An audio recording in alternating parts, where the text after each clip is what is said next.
Right, back from my Hanover trip, and that's basically where the hospital appointment was. I've got a map of the hospital, which I'll basically put in the link below so that you can see where you're going to go.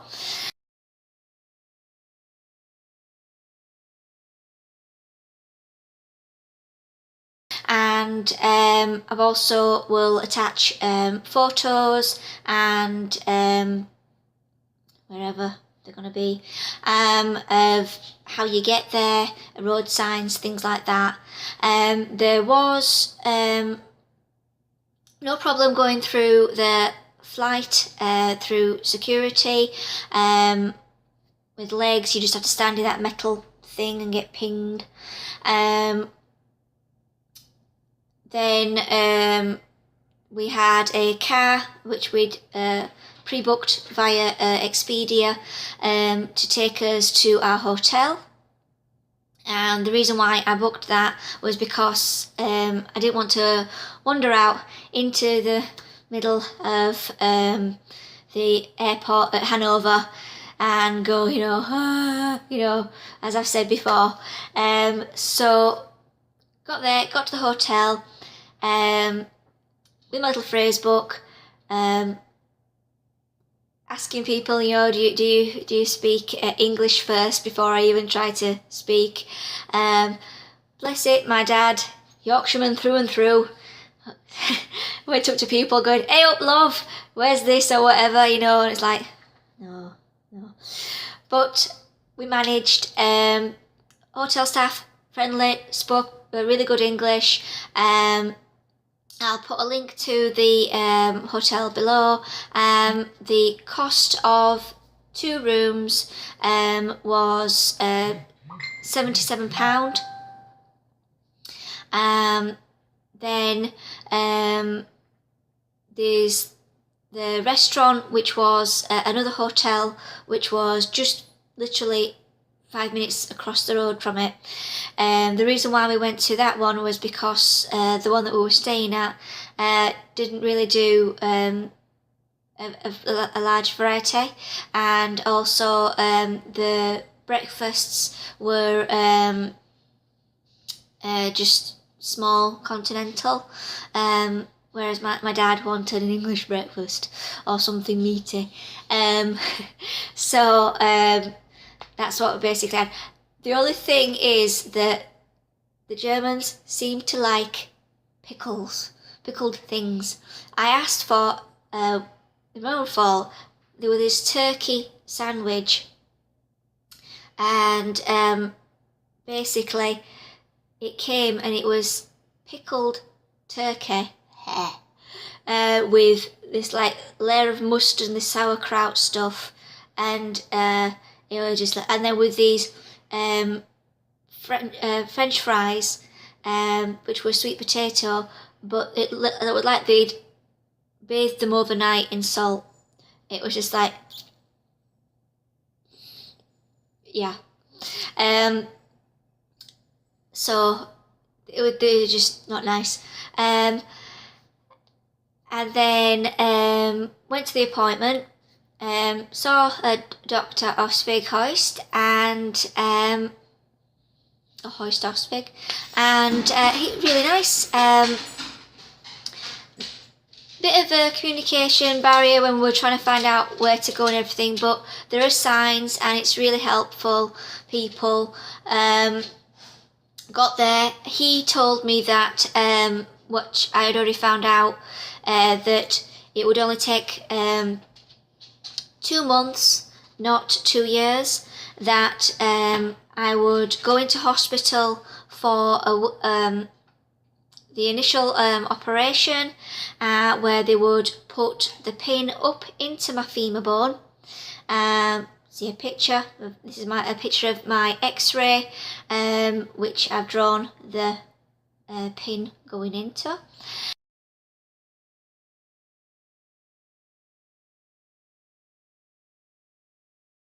And then I will be in hospital for a week up to 2 weeks, depending on how well I heal or how fast I heal. Then I'll be allowed to go home. They said for a week to 6 weeks, depending on how long it takes for the end to heal. Now, there is, for those ladies and gentlemen among us who, how to put this delicately, have a lot of excess material down there, will have to have the leg cut down and cut back, and that is an extra operation. So whereas mine would only take 2 months from start to finish, yours may take at least 6 months, because they have to thin down a lot of the material. So whereas my stump is already a cone shape, yours will probably be just a normal fleshy end, which has to be cut down and cut down and cut down. I imagine it being like a kebab, where basically they cut it, shave it down until you get just really thin on the end.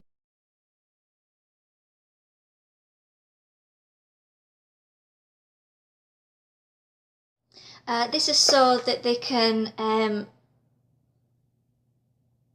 seal over the end and then put the screw onto the bottom. And it needs to be thinned so that it doesn't basically so that it heals round the hole. Okay, and it's a case of, if you have a lot of flesh there, if you have a lot of fat there, it's going to ooze. This is one of the things that put me off in the first place. It's like oozing, and the more flesh and water and fluid you have up inside your leg to start off with, the more it's going to leak out. Now, imagine it like having your ears pierced or your nose pierced. You get that initial hole with a crust that forms around it because your skin can't heal up against metal.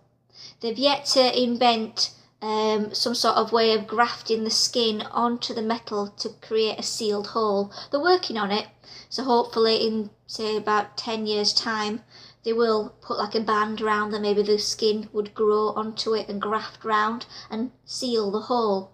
But for the time being, you will always have this hole where the pin is coming out, and that gap round there is where infection can potentially go in and where fluid is going to leak out.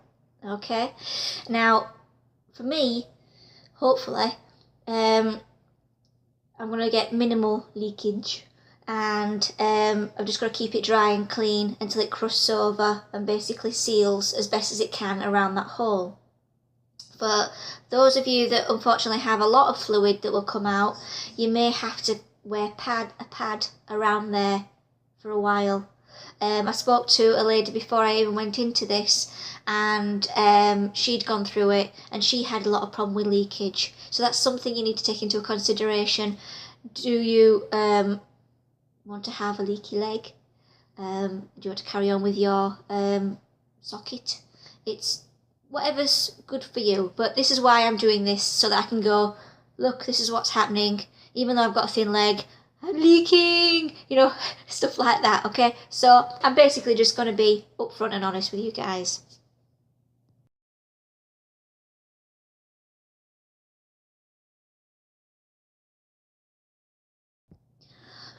Right, one important thing when you actually, well, even before you go out to Germany, they deal with euros at the time of making this video. It may change with all the Brexit and everything, but it is cash up front. They don't accept cheques or bankers transfers or anything like that. There are cash machines, and you can get whatever your bank will let you get out. Is 200 for me a day, which was lucky because I needed 160 for the consultation.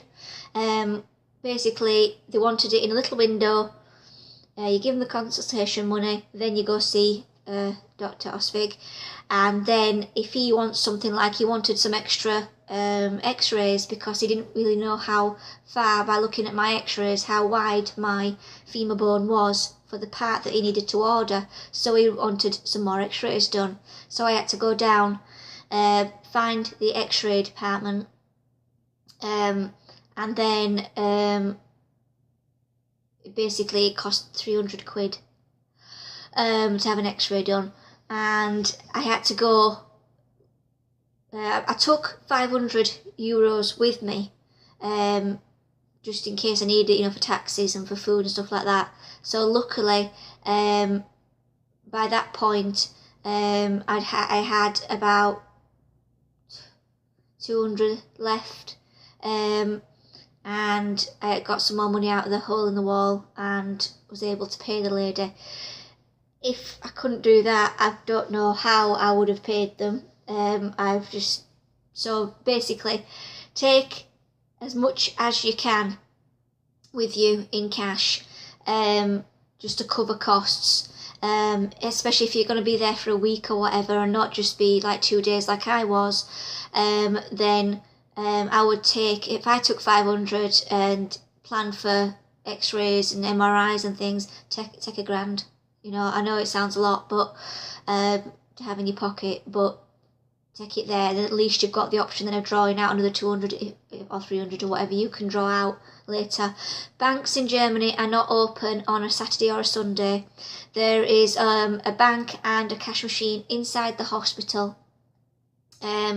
We were on a Wednesday and a Thursday, but the internal bank was closed, but the cash machine was still available. Also to note that they will ask for your bank details and to see your passport when you're actually in the window to see Dr. Osvig, to see your consultation person. So just be prepared for that. If you're a bit funny about handing over your details, it's just part of the registration process, and also just in case you run off and they want to claim money from you.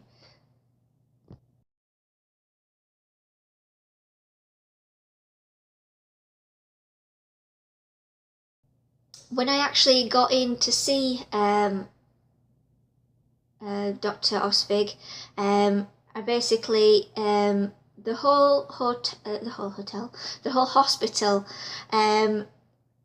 is very 1950s, 1960s grey cement block industrial.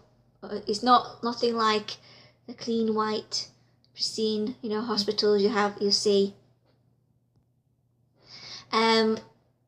The consultation room is basically, it's like going into a walk-in wardrobe.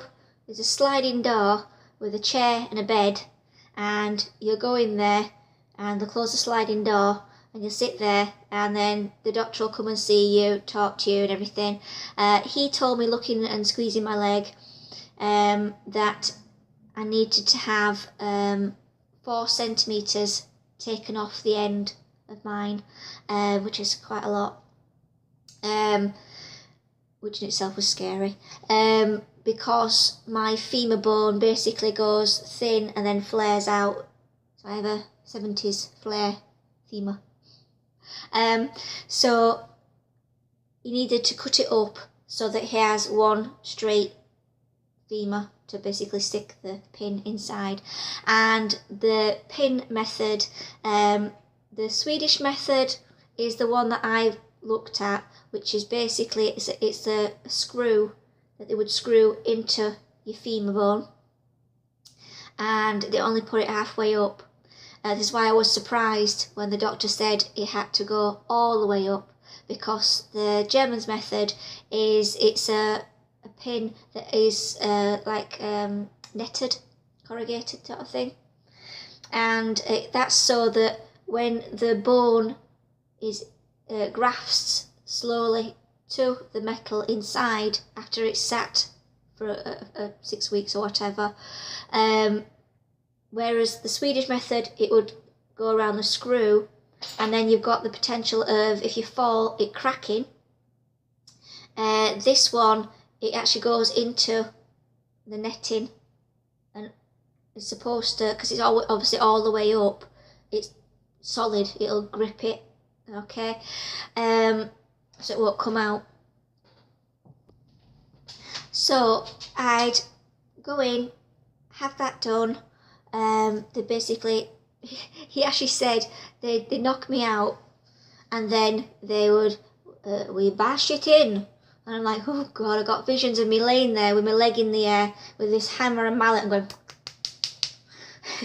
So, and you've got the option to pay for a private room or a ward room. There is no NHS in Germany. It's all private. It's basically like America. You need health insurance or cash to pay for stuff. So depending on, he said, depending on the capacity of the hospital at the time, you can pay to have a private room, and I am going to pay to have a private room. If you've read my blog, then you'll see that I had a lovely time in Bedlam, also known as LGI, on the ward with dementia patients surrounding me, screaming, wanting a wee, peeing and pooing themselves, throwing their knickers all over the place, screaming, and then if they're not doing that, there was somebody snoring, or I think brought a boat into the room and decided to set it up, motorboating all night, and I just did not get any sleep at all. It was awful.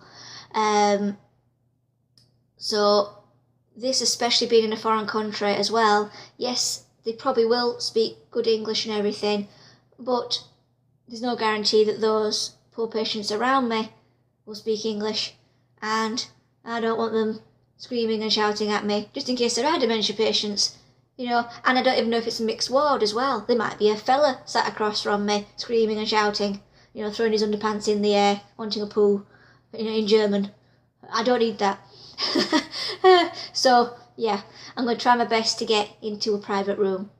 If not, this is going to be a very, very entertaining camera footage of night shots of screaming Bedlam in German. But yeah. Okay, so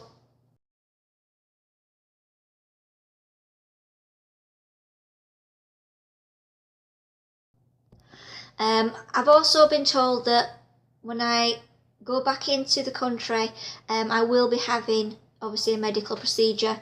So you need a thing that is called pronounce this right, Schengen visa. SCHENGEN visa. And basically it's a medical visa. And you have to apply for this to the German consulate for your area, and UK is split into the Edinburgh German consulate and the London German consulate, and my area, Huddersfield, is basically just on the lip of the London one, which means that rather than having a 2-hour train journey to go get my visa, I've got a 4-hour train journey down to London to get the visa. Now, I don't know if I need to physically go down there and get it. From what I've looked online, it does look that way, but I am communicating with the consulate at the moment just to find out more information about that and stuff they need. At the moment, the guy that I've emailed, and I'll put a link below just so you know who to contact, you need to fill out this certain form, and they also need to know what dates you're coming in. So it's best leaving this until you actually know dates. Now, I've been given provisional dates of the 5th or the 18th of September because I need to order in my parts, but I haven't got fixed dates yet, so I don't want to give them in dates, but it is advisable to try and get this done at least 2 months before you travel, or try to, because I don't know how long this process will take. We'll find out together. Now, as part of the visa, they want a letter from the doctor saying that you are actually going to have medical treatment.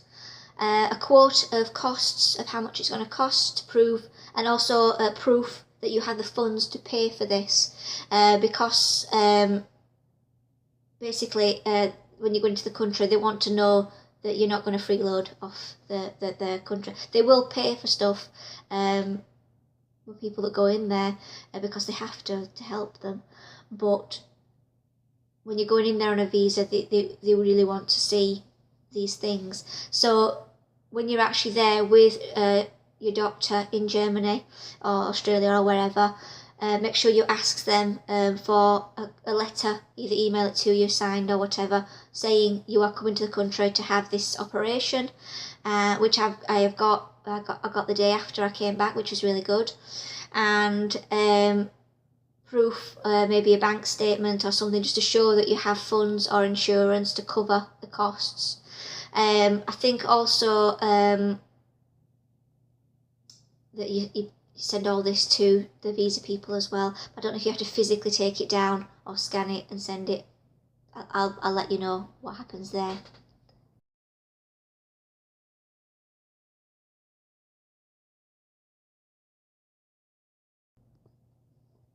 Okay, the big question. How much does all this cost? Are you sitting down? He quoted me £39,000. Yeah. So that is basically the hospital stay, the operation, x-rays, recovery, that sort of thing. It does not include your hotel, travel, airfare, things like that, just the hospital side of things, okay? And it does not cover if you went back to PACE to have your consultation to basically, learn how to walk afterwards. Because after this, when I'm finally home, and I had that little pin sticking out of my leg and it's all crusted up and healed around the end, I will go back to PACE, and I have to pay a consultation fee and I have to pay rehab fees, because they will basically put this black sort of like foot on the end of this metal pin, and I will learn how to put weight through my bone and then build it up and build it up, and then slowly put my leg on and then walk. And one of the things I actually asked the doctor was, the problem that I have is that with my cone shape, when I walk, my leg twists like that. It slowly walks outwards. So I had to put Velcro inside my grey liner and also on my inside my socket, so it sticks it together, so it stops it from turning. One of my worries was that they'd stick this leg onto the end of my pin and it'd slowly start going like this when I'm walking, because it's still a circular pin. It's not a square pin, which this is my idea. Square pin, square hole, stops it from turning. Anyway, I patented that, it's mine. So, no it doesn't. He told me, assured me it doesn't. I hope it doesn't. There's going to be a hell of a lot of Velcro wrapped around the bottom of that leg. But, we shall see. So anyway, back to the scary costs. Yes, it's a lot of money. But a socket private costs from £3,000 onwards. Okay, then you've got your liners, which are like 400, and you've got other bits and pieces that mount up over the years. I've had to put these pads on the end of my leg and inside my crotch to stop rubbing, and they're £15 a packet for 10, and I have to change them every other day. So it all mounts up. And then you've got to think about the costs of going to taxi fares to hospital and stuff like that every year, just to have my operations. So if all goes well, this scary amount, once it's done, it's done.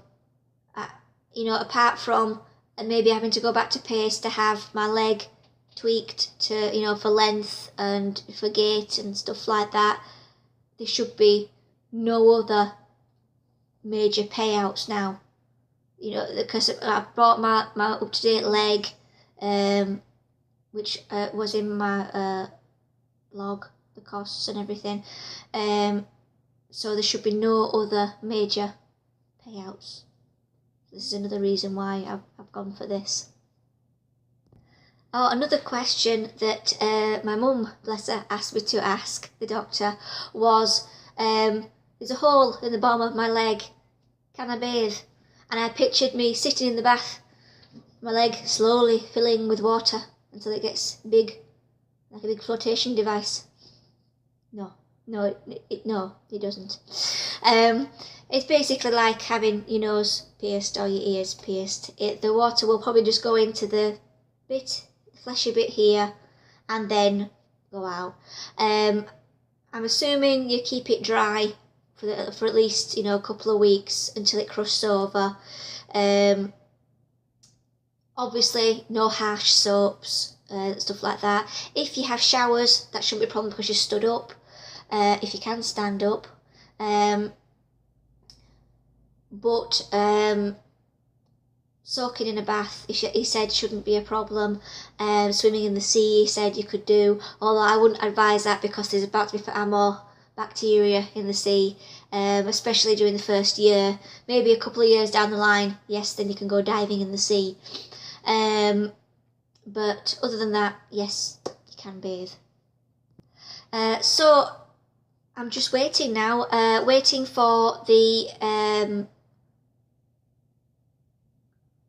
check to clear, so that I can transfer the money through to basically send through to Dr. Asvig, so that I can pay for this operation. Yes, you have to pay up front.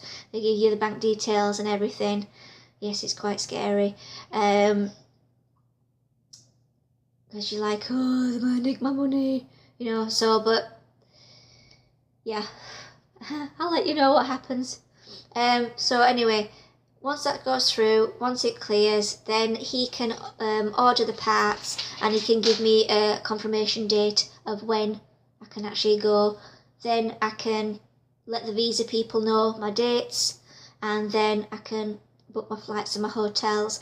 If you go through the same thing and you find you've got cheaper hotels or anything else cheaper, then please put it in the comments below. Let me know. If in the meantime you have any questions, put them in the comments below and I will try to answer them the best I can. Okay, so till next time.